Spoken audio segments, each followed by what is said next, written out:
The Anderson manufacturing headquarters hadn't changed much since I was a little girl running through its halls. The same oak-paneled walls, the same worn marble floors, the same portrait of my grandfather hanging in the main lobby. Everything was exactly as he left it when he died 5 years ago. Everything except the man sitting in my grandfather's office. Marcus Sterling, my stepfather of 3 years, looked ridiculously out of place behind the massive mahogany desk. His designer suit and slicked-back hair clashed with the room's old-world dignity. He was typing something on his laptop, purposely making me wait. I cleared my throat. "You wanted to see me?" He looked up, his practiced smile not reaching his cold gray eyes. "Ah, Sophia." "Yes, please sit." I remained standing. After 6 months as head of operations, I'd learned never to give him the height advantage. "Look," he began, closing his laptop, "I've been reviewing your performance reports. They're concerning." "Concerning?" I raised an eyebrow. "Productivity is up 15% since I took over. Employee satisfaction scores are the highest they've been in a decade. Numbers can be misleading."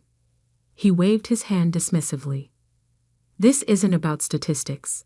It's about fit." I felt my jaw tighten. Fit. Anderson Manufacturing needs strong leadership, traditional leadership, someone who understands family values. Family values? I couldn't help but laugh. "You married my mother 3 years ago, and suddenly you're an expert on our family's values." His smile vanished. "I'm CEO now, Sophia.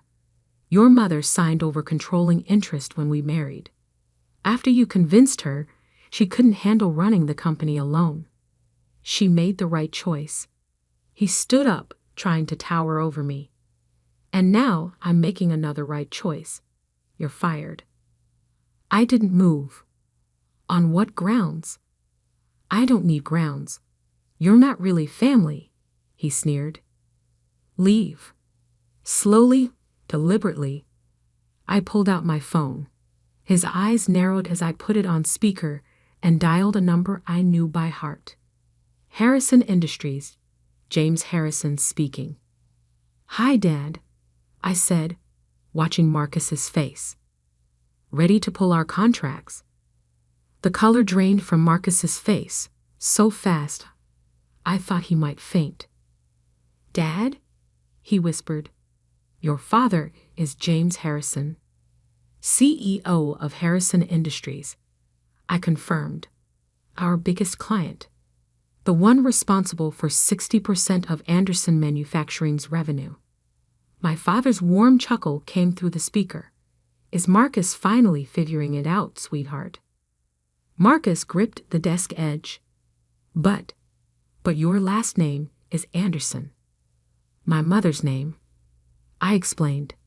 "She took it when she married my first stepfather, the man my grandfather chose to help run the company, the man who actually cared about its legacy." "You've been spying for Harrison Industries," he accused. "No," I said quietly.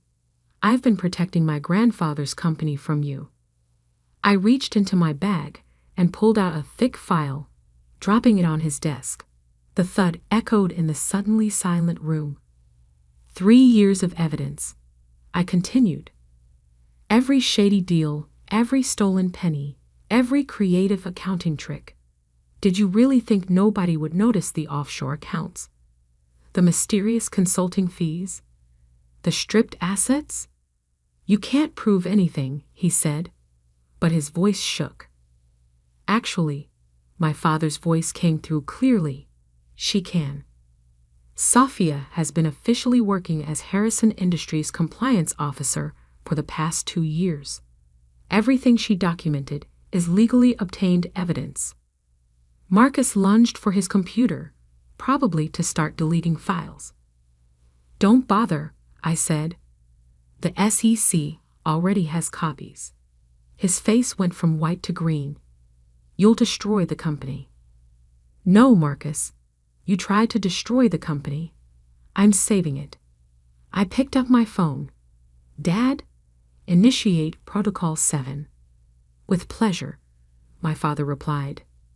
Marcus, Harrison Industries is hereby terminating all contracts with Anderson Manufacturing, effective immediately.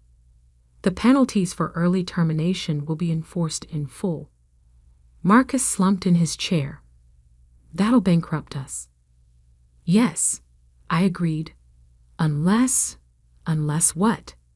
I sat down in one of the leather chairs facing the desk, my grandfather's chairs, which Marcus had tried to replace until I intervened. Unless you sign everything back to its rightful owner. Right now. Your mother. No, I cut him off. Not Mom. She trusted you, and you betrayed that trust. I mean me. I pulled out another document. Transfer of ownership papers my lawyers had prepared weeks ago. Sign this, and Harrison Industries will maintain modified contracts. Enough to keep the company afloat. Refuse, and we pull everything. Your choice. His hand shook as he reached for a pen. You planned this. Since the day you fired Thomas from accounting for questioning your expense reports. Or when you laid off Maria from manufacturing because she remembered how Grandpa used to run things. The board won't stand for this, he threatened weakly. I smiled. The board meeting is in an hour. Would you like to know what else is in that file? Like how you've been paying their children consulting fees through shell companies. The pen scratched across paper as he signed. Your mother will never forgive you. He tried one last time. Mom? I glanced at my watch. She's having breakfast with my father right now. Turns out they had a lot to catch up on, especially about her current husband's activities. The sound of footsteps in the hallway grew louder. Right on schedule. Those would be the FBI agents, I said, standing. Don't worry. They're not here for the company. Just you. He looked up, desperate. How long? How long have you been planning this? I walked to the door, pausing to look at my grandfather's portrait on the wall. Since the day you walked into this office thinking you could steal my grandfather's legacy. I turned back to him. You were right about one thing, Marcus. I'm not family. I'm something much more dangerous. I'm my grandfather's heir. And I protect what's mine. The FBI agents entered as I stepped aside. Oh, and Marcus? Clean out your desk. You're fired. The morning after Marcus's arrest, I arrived at Anderson Manufacturing before sunrise. The early light cast long shadows through the factory windows as I walked the production floor, running my hand along the machines I'd grown up learning about. My phone hadn't stopped buzzing since last night. News of Marcus's arrest had spread fast in our small business community. But one message caught my attention, from his son, Jack Sterling. You'll regret this. Family meeting, 9 a.m., main conference room. Be there. I smiled. Jack had always been as subtle as his father. At exactly 9 a.m., I walked into the conference room wearing my grandfather's old leather jacket over a crisp business suit. Jack was there with his sister Emma, both looking like they'd stepped out of a luxury magazine. Their lawyer, Harrison Peters, sat between them with a smug expression. Glad you could join us, Jack sneered. We have some things to discuss. I sat down at the head of the table, my grandfather's old spot. Make it quick. I have a company to run. Emma slammed a folder onto the table. You mean our company. Dad's shares transfer to us upon any interruption in his leadership. Interesting theory. I opened my laptop. But incorrect. Their lawyer leaned forward. The transfer agreement is quite clear. The transfer agreement, I cut in, was never legal in the first place. I turned my laptop around, showing them the original company documents. My grandfather put an ironclad succession clause in place. The company can only transfer to blood relatives or specifically approved successors. Marcus's marriage to my mother didn't give him true ownership, just temporary management rights. That's impossible, Jack sputtered. Dad's lawyers checked everything. Dad's lawyers, I said quietly, were paid to see what he wanted them to see, just like they didn't notice when he started embezzling funds, or when he tried to sell our patents to competitors. Emma's face went pale. You're lying. I pressed a button on my phone. Mr. Davidson, please come in. The door opened, and Anderson Manufacturing's original lawyer walked in. The man who'd worked with my grandfather for 30 years, whom Marcus had forced into early retirement. Everything Miss Anderson says is correct, he said, placing another stack of documents on the table. I helped write those succession clauses myself. Marcus Sterling never legally owned this company. Jack jumped to his feet. This is ridiculous. We'll fight this in court. Sit down, I said sharply, before I play the recordings. He froze. What recordings? I pulled out my phone and played a clip. Jack's voice discussing with Marcus how to hide company assets in offshore accounts. Then another. Emma bragging to a friend about how they were going to strip the company and sell it off piece by piece. The thing about modern technology, I said, stopping the playback, is that everything leaves a trail.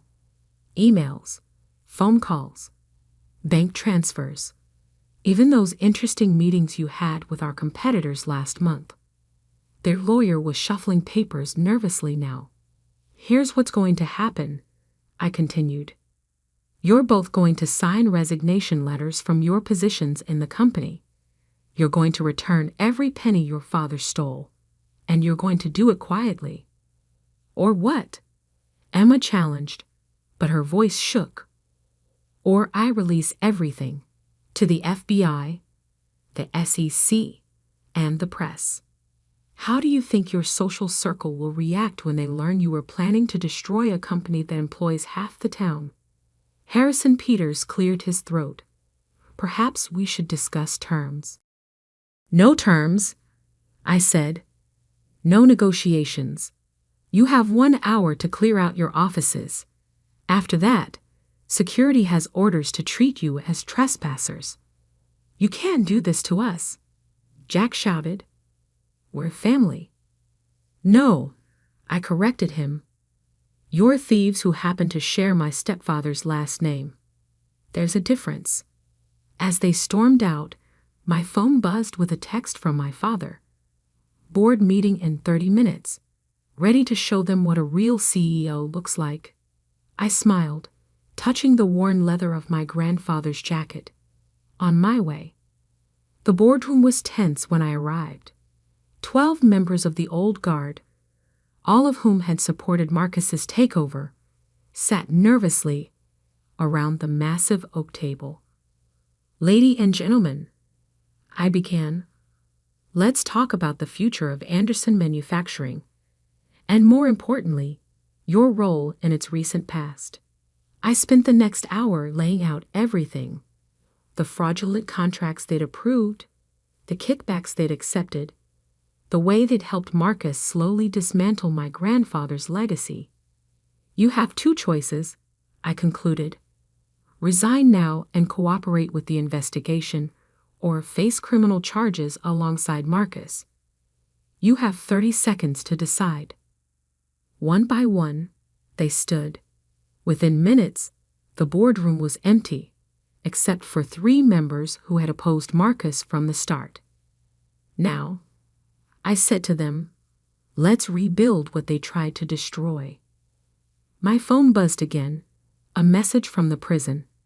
Marcus wanted to talk. Put him through, I told my assistant. You think you're clever. His voice was harsh over the speaker. But you have no idea what's coming. Actually, I replied calmly. I know exactly what's coming. The SEC just froze all your hidden accounts, including the ones in the Cayman Islands you thought nobody knew about. The patents you tried to sell to our competitors. Already recovered. And that little insurance policy you had with the local paper? They're running a different story tomorrow. What story?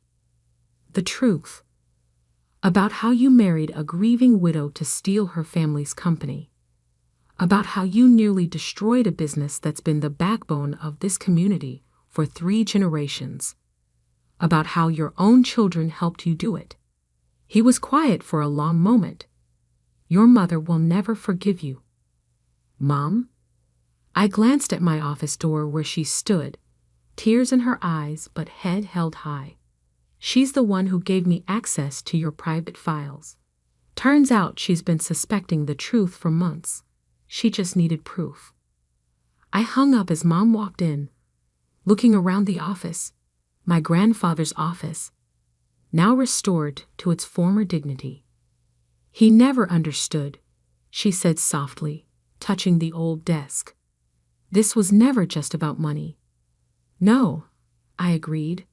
It was about legacy, about responsibility, about protecting what matters. She picked up an old photo of my grandfather and me, taken right here when I was 12.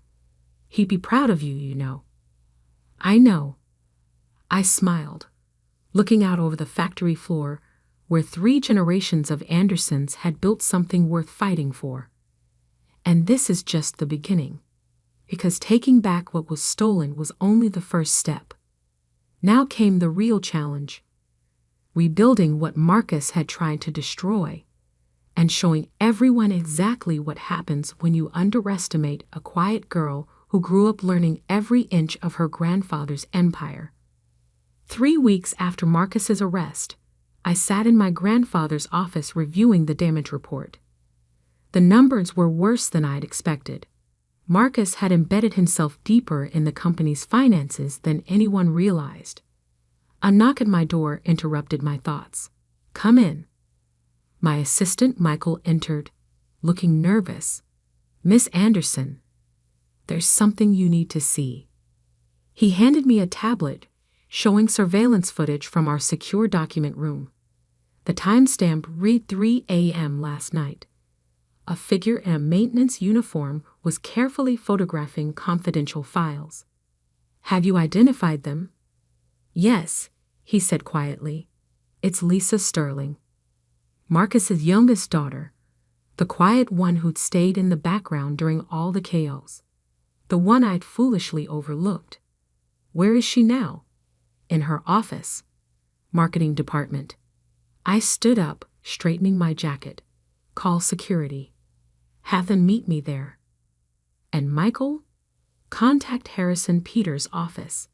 Tell him his law license is about to become very interesting to the Bar Association.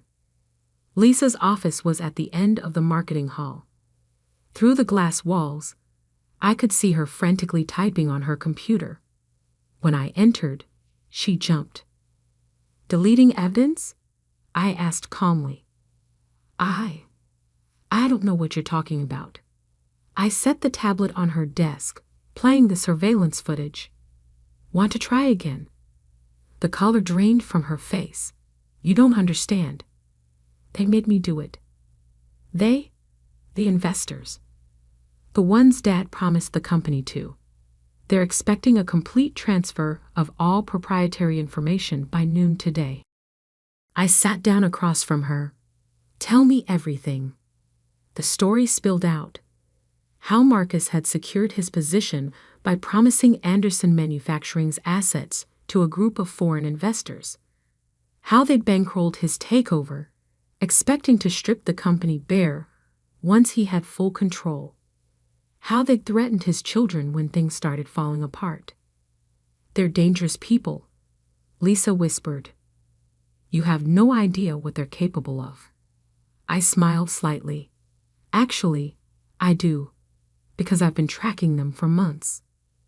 Her eyes widened as I pulled out my phone and dialed a familiar number. FBI Special Agent Thompson speaking. It's Sophia Anderson. Lisa Sterling is ready to talk.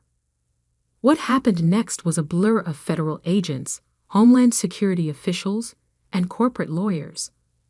Lisa's testimony opened up an international investigation into corporate espionage that would eventually bring down one of the largest industrial theft rings in the country. But that wasn't the biggest surprise of the day. At 2 p.m., as I was reviewing Lisa's statement with the FBI, my phone buzzed with an urgent message from the prison. Marcus had been found unconscious in his cell. Apparent suicide attempt, the warden reported, but we found this note. The contents of the note would shake our entire industry to its core. Marcus hadn't just been working with foreign investors. He'd been part of a decades-long conspiracy involving some of the biggest names in manufacturing. Names like Harrison Industries, including my father. I sat in my office late that night, staring at the evidence I'd uncovered. The pieces had been there all along. The too-perfect timing of Harrison Industries contracts, the way my father had helped me take down Marcus, his mysterious absences during key moments of the investigation. My phone rang. Dad's number. "You know," I said without preamble. "Of course you figured it out." He sighed. "You're too much like your grandfather. Was any of it real? Or was I just another pawn in your game?" "Sophia." He paused. "Everything I did was to protect you. By using me to take down your rival. By manipulating me into thinking I was protecting my grandfather's legacy when I was really just clearing the way for your own takeover. The company was always meant to be yours," he said quietly. "Marcus was a threat to both our families. I just expedited his removal." I looked at my grandfather's portrait on the wall. "You should know something, Dad. I didn't just investigate Marcus. I investigated everyone." The silence on the other end was deafening. "Check your email," I continued. "You'll find copies of everything I have on Harrison Industries' involvement in the conspiracy. All the evidence has already been sent to multiple secure locations. What do you want? A clean break. Harrison Industries divests all interests in Anderson Manufacturing. You retire, quietly, and cooperate with the investigation. In return, I keep your name out of the public proceedings. You blackmail your own father." "You were never my father," I said softly. "You were just another man who thought he could steal my grandfather's legacy." After he hung up, Mom appeared in my doorway. She'd aged years in the past few weeks, but there was a strength in her eyes I hadn't seen since Grandpa died. "You knew," I said, "about Dad's involvement." She nodded. "Your grandfather told me on his deathbed, made me promise to wait until you were ready to handle the truth."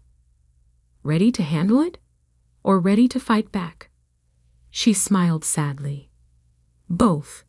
He always said you were the only one who truly understood what he built here.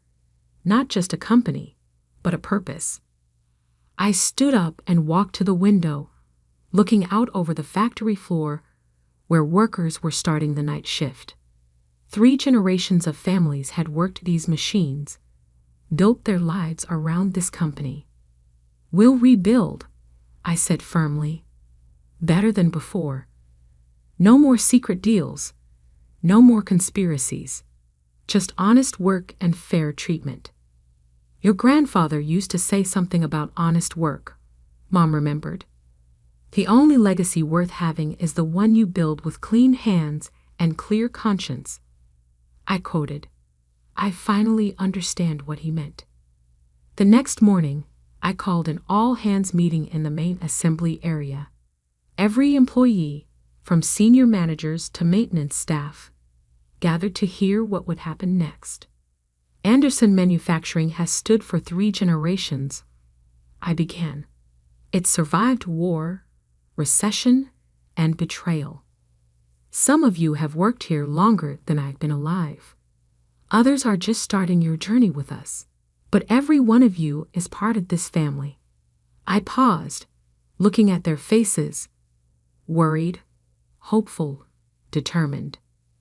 Starting today, we're implementing my grandfather's original vision: employee profit sharing, educational benefits, a real voice in company decisions. Because this isn't just my company, it's ours. The cheer that went up shook the rafters. Later, as I sat in my office signing the papers that would transform Anderson Manufacturing into an employee-owned enterprise, I found an old letter in my grandfather's desk. It was addressed to me, dated just before his death. My dearest Sophia, if you're reading this, you finally discovered the truth about the wolves circling our company. Your father, Marcus, all of them thinking they could take what we built. But you, my quiet, watchful granddaughter, you were always the one I trusted to see through their schemes, to understand that real power isn't in hostile takeovers or secret deals, but in building something that matters. You've probably made some hard choices by now. Choices that hurt, that cost you people you thought you could trust. Remember this: a legacy built on truth may be harder to achieve, but it's impossible to steal. Take care of our people, Sophia. They're the real heart of everything we built. With pride and love, Grandpa. I folded the letter carefully and looked out at the factory floor, where the night shift was just ending. Day shift workers arriving with lunch boxes and coffee thermoses. My phone was quiet. No more crisis calls, no more threats, no more schemes. Just the steady hum of machines, the rhythm of honest work, and the knowledge that sometimes the quietest person in the room is the one you should have watched all along. Because I wasn't just my grandfather's heir anymore. I was his legacy. And this time, I'd make sure it lasted.